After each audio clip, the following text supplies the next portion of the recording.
Recent times में अगर हम देखें तो जो मॉनसून सीजन है उस टाइम पे बाड़मेर मरुस्थल स्थल है ना, फिर भी उसमें बाढ़ क्यों आ जाती है? बालोतरा के अलग होने के बाद बाड़मेर से कौन कौन से आर्थिक संसाधन छिन गए हैं? ये जो राजस्व विभाग में जो भाषा काम में आती है ना, हकबंदी, ठीक है, हक त्याग, नामांतरण, ये किस भाषा के शब्द हुआ? भारत पाकिस्तान के बीच में आज़ादी से पहले रेल लाइन चलती थी, बीच में भी चली, फिर बंद हो गई। कहाँ से कहाँ चलती थी?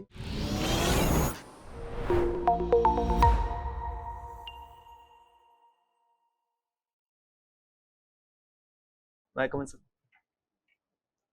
Good morning. Good morning. Have a seat. Mukesh ji, जी। अपने बारे में कुछ बताइए। मैं बाड़मेर जिले के गड्ढा रोड तहसील के बालेवा गांव का निवासी हूं और मेरी प्रारंभिक शिक्षा राजकीय उच्च माध्यमिक विद्यालय फोगेरा से हुई है तथा स्नातक मैंने एसएस जैन सुबोध कॉलेज से की है और वर्तमान में 17 जुलाई 2022 से मैं पटवारी के पद पर कार्यरत हूं। तो आप बाड़मेर जिले से बिलोंग करते हैं, बाड़मेर की क्या खासियत है, कुछ बताइए, 4-5। मैं बाड़मेर राजस्थान के पश्चिमी जिलों में से एक है। इसकी पाकिस्तान के साथ 228 किलोमीटर सीमा लगती है। यदि भौगोलिक विशेषताओं के इतर यदि सांस्कृतिक पक्ष देखा जाए तो बाड़मेर में मैम बाबा रामदेव का एक जन्म स्थल है ऊंडू कश्मीर में। इसके अलावा किराड़ू के मंदिर है जो कि परमार राजाओं द्वारा निर्मित है। और इसके अलावा मैम यदि सामाजिक पक्षों में देखा जाए तो इधर SC ST और विभिन्न जातीय समुदाय विद्यमान है तथा विभिन्न धार्मिक समुदाय भी विद्यमान है जैसे हिंदू मुस्लिम। रिसेंट टाइम्स में बाड़मेर प्रशासन द्वारा किए गए नवाचारों के बारे में कुछ बताएंगे? मैम एक नव बाड़मेर करके अभियान चल रहा है जो कि सफाई अभियान है। इसके साथ साथ बाड़मेर के अंतर्गत विभिन्न जो योजनाएं हैं उनको मंच पे लाए जाना है, जैसे बैकवर्ड क्लास को विभिन्न योजनाएं एक साथ एक मंच पे उपलब्ध करवाने के संबंध में चल रही योजना है। ओके, बाड़मेर जिले के डेवलपमेंट में मेजर चैलेंजेस क्या हैं? मैम मेजर चैलेंजेस में देखा जाए तो एक तो साक्षरता की कमी मैं मानूंगा और इसके अलावा एक तो मैम एडमिनिस्ट्रेशन में भी कुछ कमियां मान सकते हैं इसके अंतर्गत, जैसे कार्मिकों की कमी होना तथा कनेक्टिविटी की समस्याओं में भी हो सकता है इसके अंतर्गत। यदि इसके अलावा मैम सोचना होगा तो मैं ये मरुस्थली क्षेत्र है, यहाँ पर जैसे DNP का विवाद चल रहा है और विभिन्न क्षेत्र जो कि आप दूरी बहुत ज्यादा है। अच्छा, मुझे ये बताइए, रिसेंटली वेस्टर्न राजस्थान में कहीं पे वाटर आउटबर्स्ट हो गया था, कुछ जी खुदाई चल रही थी। हाँ, ये एक बीकानेर क्या क्षेत्र कारण था उसका? मैम ये तो भूजल का अति दोहन हो गया है जिसकी वजह से कहीं ना कहीं जो बीच मृदा के बीच में जो पानी की परत होती है वो कहीं ना कहीं हट गई थी। और इसके अलावा नागाना क्षेत्र बाड़मेर में इस संबंध में घटना देखी गई थी और बीकानेर के भी एक क्षेत्र। अच्छा, मुझे ये बताइए, रिसेंट टाइम्स में अगर हम देखें तो जो मॉनसून सीजन है उस टाइम पे बाड़मेर मरुस्थल स्थल है ना, फिर भी उसमें बाढ़ क्यों आ जाती है? मैम लास्ट बाढ़ की घटना 2006 को देखी गई थी जो कि कवास क्षेत्र में थी। इसका कारण मैम एक तो जिप्सम का जमाव था। इसके अलावा मैम नीमला और रोहिली नदी में जो पानी की मात्रा थी वो बढ़ गई थी। लगभग 5 गुना ज्यादा वर्षा हो गई थी औसतन से। तो ये तो क्लाइमेट चेंज भी इसका कारण हो सकता है। अच्छा, आप पटवारी के रूप में कार्य कर रहे हैं, एक पटवारी के मेन फंक्शंस क्या होते हैं? मैम पटवारी राजस्व प्रशासन की धुरी मानी जा सकती है। भूमिगत स्तर पर राजस्व अभियानों और कार्यक्रमों का क्रियान्वयन करना हो गया, इसमें राजस्व अभिलेखों का संधारण हो गया और इसके साथ साथ विकास और राहत कार्य में भी इसकी महत्वपूर्ण भूमिका होती है, जिसके अंतर्गत मैम जैसे बाढ़, सूखा या आगजनी इत्यादि घटनाओं में पटवारी की रिपोर्ट आवश्यक होती है। इसके अलावा मैम पटवारी राजस्व अभियानों का क्रियान्वयन भी हो गया। बाड़मेर से हैं आप, एक मालानी वर्ड काफी सुनने में आता है। जी सर। क्या है मालानी का, क्या महत्व है? सर बाड़मेर के जो प्रारंभिक शासक थे इस क्षेत्र में कहा जा सकता है सामंत थे मलिनाथ जी, उनके नाम पर ये मालानी क्षेत्र इस क्षेत्र को कहा जाता है जो मलिनाथ का क्षेत्र है। ठीक है, राजधानी कहाँ थी मरीनाथ जी की? सर मलिनाथ जी की राजधानी एग्जैक्टली नहीं याद नहीं कर पा रहा हूँ सर। आपके बाड़मेर में एक आलम जी के दौरे हैं जी, क्या महत्व है उसका? सर ये दोरीमना क्षेत्र में जैत मलोद शाखा के राठौड़ थे। ये कहा जाता है कि ये घोड़ा रक्षक देवता है और घोड़े की जब बीमारी होती है तो इनकी पूजा की जाती है।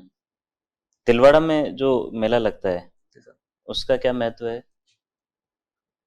सर महत्व तो चैत्र कृष्ण एकादशी से मेरे हिसाब से प्रारंभ होता है और चैत्र शुक्ल एकादशी तक चलता है और वर्तमान में ये पशु मेले के रूप में अधिक लोकप्रिय है। इसके साथ साथ इसमें आध्यात्मिक पक्ष भी जुड़ा हुआ है क्योंकि तिलवाड़ा मल्लिनाथ जी की स्थली के रूप में भी प्रसिद्ध है।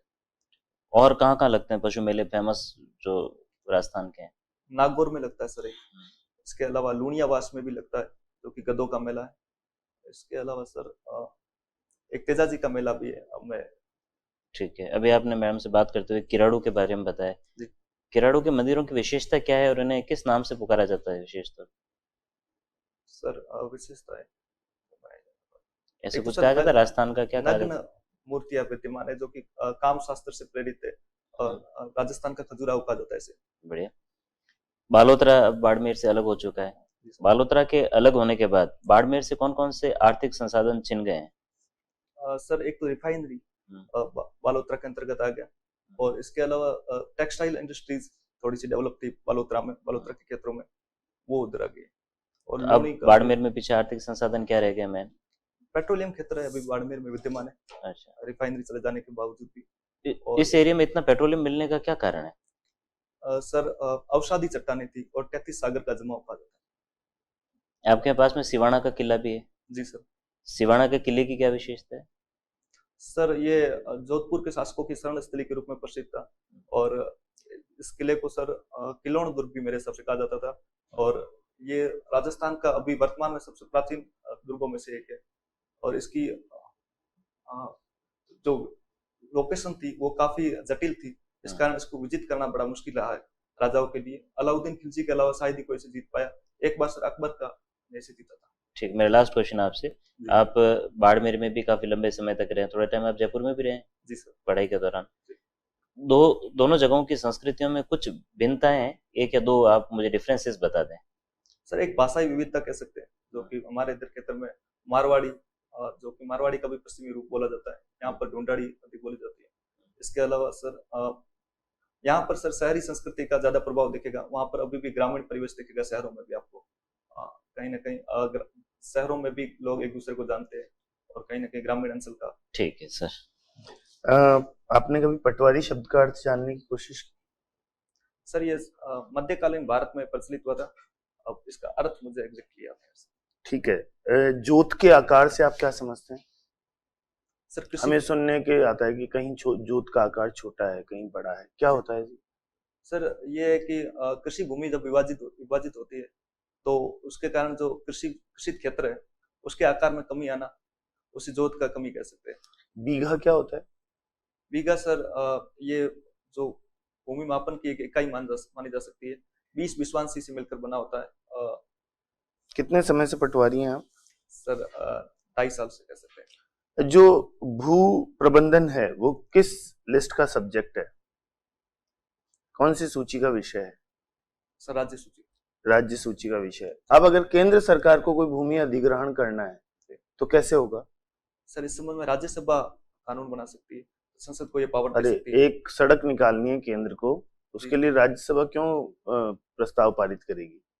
अच्छा, अगर केंद्र को सड़क के लिए जमीन चाहिए या किसी इंस्टीट्यूशन के लिए जमीन चाहिए तो उसका अधिग्रहण कौन करेगा? सर राजस्थान राजस्व विभाग कर दिया मेरे हिसाब से। अच्छा ठीक है। क्या राजस्व विभाग कोई न्यायिक कार्य भी करता है? जी सर। क्या क्या काम करता है? जैसे सर भू अभिलेखों संबंधी विवाद के जब होता है तो उसमें राजस्व न्यायालय उच्चतम न्यायालय इसके संदर्भ में। एक भूमि के संदर्भ में एक शब्द सुना जाता है सुखाधिकार, वो क्या होता है?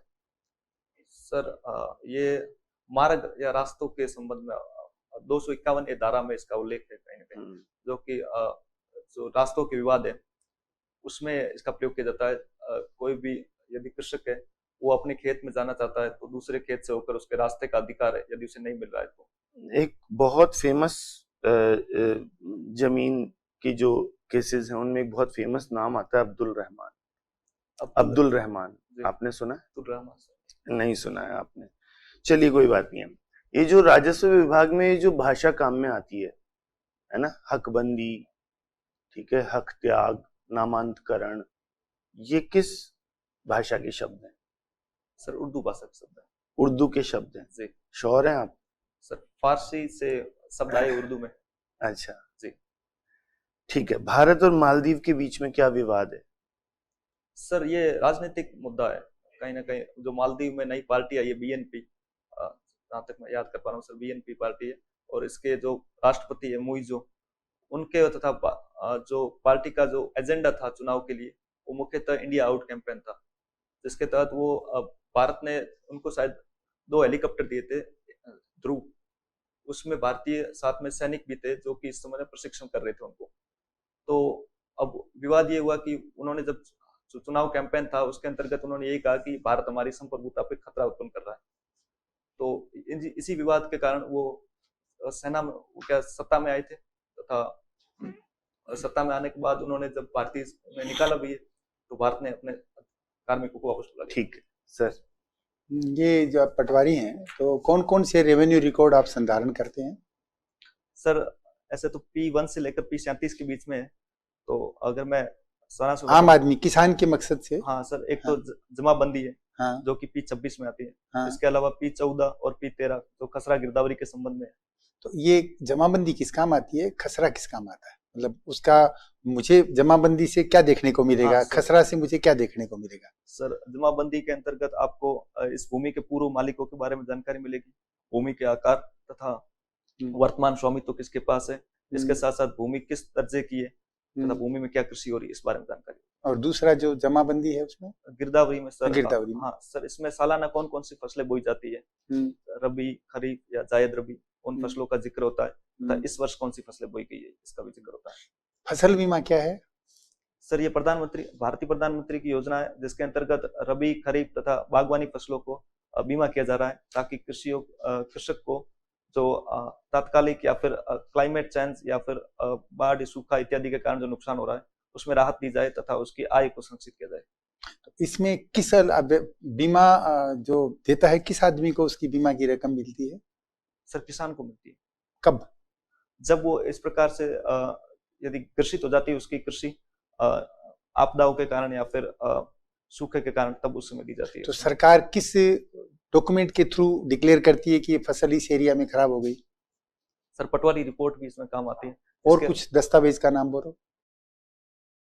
सर, गिरदावरी, अनावरी नहीं होता कुछ वर्ड? जी, अनावरी वर्ड होता है क्या कुछ? Sorry sir. चलो, दूसरा अभी एक renewable energy, non renewable energy का बहुत चर्चा में आता है, क्या मतलब है इनका? सर, ऊर्जा के वह संसाधन जिनको हम लॉन्ग टाइम में यूज कर सकते हैं तथा इनकी आवक कम नहीं होगी, जैसे उन्हें रिन्यूएबल एनर्जी कहा जाता है, जैसे कि सोलर ऊर्जा, पवन ऊर्जा और भूतापीय ऊर्जा भी इसका भाग है। इसके अलावा सर, वे संसाधन जो कि जैसे जीवाश्म ईंधनों से या फिर ऐसे स्रोतों से मिलते हैं जिनकी समाप्त हो सकते हैं, जो कि लंबे समय तक बने नहीं रह सकते। ऐसा माना जाता है कि रिन्यूएबल एनर्जी के क्षेत्र में हमारे पश्चिमी राजस्थान में क्रांति जैसी आई है, पूरे देश में हम मानते हैं। फिर भी लोकल लोग उसका विरोध करते हैं कि इसके लॉन्ग टर्म दुष्प्रभाव हैं। क्या दुष्प्रभाव हैं? सर, विरोध के अलग अलग कारण है। अब इसके अगर विरोध आप बता रहे कि विरोध का ये कारण तो ये है कि सर उनकी भूमि छिन रही है तथा जैसे एक तो हमारे भूमि छिन रही है, उनकी सरकारी भूमि जो चारागाह भूमि थी, अभी हमारे इधर ओरण विवाद चला था काफी समय तक, तो उसका कारण यही था कि जो सरकारी गोचर भूमि है तो पशु पक्षियों के लिए भूमि की कमी हो जाएगी तथा ओरण का एक सांस्कृतिक महत्व भी है, जो कि आध्यात्मिक पक्ष से जुड़ा हुआ कि मंदिर के नाम से घोषित की जाती है, तो उन्हें ये लगता है कि ये हमारी मंदिर की भूमि छिन रही है। इस संबंध में विवाद हुआ था। इसके अलावा तो सर रख रखाव से संबंध में, भूमि के रख, हाँ सर, ये इसके भी जो सौर ऊर्जा से संबंधित रख रखाव के बारे में, हाँ जैसे सोलर प्लेट है, उसमें से भी कुछ केमिकल का तो रिस्क भूमि के अंतर्गत जाएगा, जिससे भूमि की उर्वरता कम हो जाएगी। ये भी एक चुनौती है। उसके संबंध में भी भारत पाकिस्तान के बीच में आजादी से पहले रेल लाइन चलती थी, बीच में भी चली, फिर बंद हो गई। कहाँ से कहाँ चलती थी? सर, ये बाड़मेर में तो मुनाबाव से लेकर पाकिस्तान के खोखरा पार तक चलती थी। ठीक है। ये इसका लास्ट स्टेप जोधपुर में भी था एक, जो जोधपुर से लेकर अभी वो क्यों चर्चा में थी पिछले कुछ दिनों पहले? सर, इसको चालू करने के संबंध में कुछ बीच में एक दो बयान थे जो मैंने सुने थे शायद। आपकी हॉबी क्या है? मैं मारवाड़ी लोकगीत सुनना। बट आजकल तो काफी बुक्स प्राय होते जा रहे हैं ना मारवाड़ी लोकगीत। नहीं मैम, हमारे नहीं सुनता है। मैम कुछ क्षेत्रों में तो अभी भी प्रचलित है, हालांकि इसका इतना ग्लैमराइजेशन नहीं हुआ है जितना पंजाबी नहीं, लोकगीतों का। Glamorisation is different I think, लेकिन इसका स्प्रेड कम है। जैसे ईस्टर्न राजस्थान में जाएं, सदर्न राजस्थान में जाएं या नदर्न राजस्थान में जाएं, तो वहाँ तो इतना देखने को नहीं मिलेगा। मैम कैसे प्रमोट करना चाहिए अपने को? मैम इसको प्रमोट करने के लिए सरकार की विभिन्न योजनाएं चल रही है, जैसे लोक कलाकारों को वाद्य यंत्र के लिए प्रोत्साहन दिया जा रहा है। इसके साथ साथ उन्हें इसे जैसे सार्वजनिक मंच पे जा रहे हैं या अंतर्राष्ट्रीय मेलों में भाग ले रहे हैं तो उसके लिए भी उन्हें प्रोत्साहन राशि दी जा रही है। और इसको मैम बढ़ावा देने के लिए तो यही है कि गवर्नमेंट के साथ साथ स्थानीय लोगों को यदि इसका बड़े स्तर पे डिजिटलाइज किया जाएगा या फिर यूट्यूब या जैसे सोशल मीडिया के माध्यमों से इसे अगर बढ़ावा दिया जाएगा तो कहीं ना कहीं ये फैलेंगे। कौन कौन है आपके फेमस कलाकार वहाँ से? मैम काफी है, जैसे रुकमा मंगनियार है और खेता खान पेशाला है, इसके अलावा शकूर खान भी है। अगर मैं अपने ग्रामीण क्षेत्रों की बात करूँ तो एक बाबू खान मंगनियार भी है, तो काफी ऐसे मंगनियार। Okay, your interview